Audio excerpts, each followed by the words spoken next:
Hi friends, எல்லாருக்கும் வணக்கம். பாம்பே சட்னி பண்ணுறதுக்கு 50 கிராம் துவரப்பருப்பை ஊற வச்சுருக்கேன் அரை மணி நேரம். துவரம்பருப்பை நல்லா கழுவிட்டு மிக்ஸி ஜாரில் போட்டுக்கோங்க. இந்தளவுக்கு தேங்காய்ச்சில் 3 பச்சை மிளகா 3 வெள்ளைப்பூடு போட்டுக்கோங்க.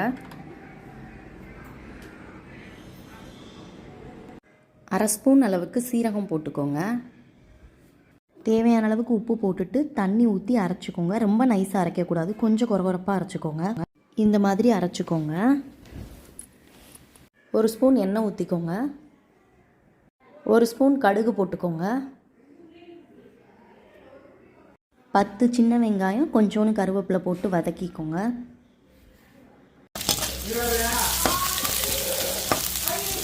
நம்ம அரைச்சி வச்சதில் சட்னிக்கு தேவையான அளவுக்கு தண்ணி ஊற்றி நல்லா கரைச்சிக்கோங்க. இப்போ வெங்காயம் கருவேப்பிலை வதக்கினதில் ஊற்றிடுங்க. இட்லிக்கு மாவு அரைப்போம்ல வீட்டில், அந்த மாவுலேருந்து ஒரு கரண்டி எடுத்துக்கோங்க.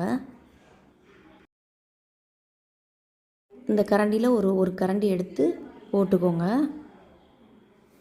இட்லி மாவு சேர்த்ததுக்கப்புறம் தேவையான அளவுக்கு தண்ணி ஊற்றிக்கோங்க. தண்ணி ஊற்றி நல்லா மிக்ஸ் பண்ணிடுங்க. நல்லா கட்டி இல்லாமல் நல்லா மிக்ஸ் பண்ணி விட்ருங்க.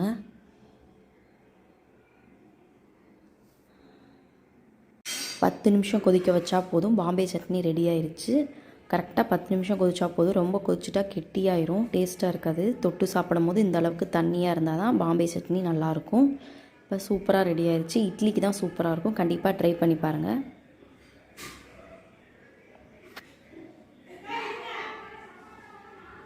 பாம்பே சட்னியை நீங்களும் இந்த மாதிரி ட்ரை பண்ணி பாருங்கள். சூப்பராக இருக்கும். தேங்க்யூ.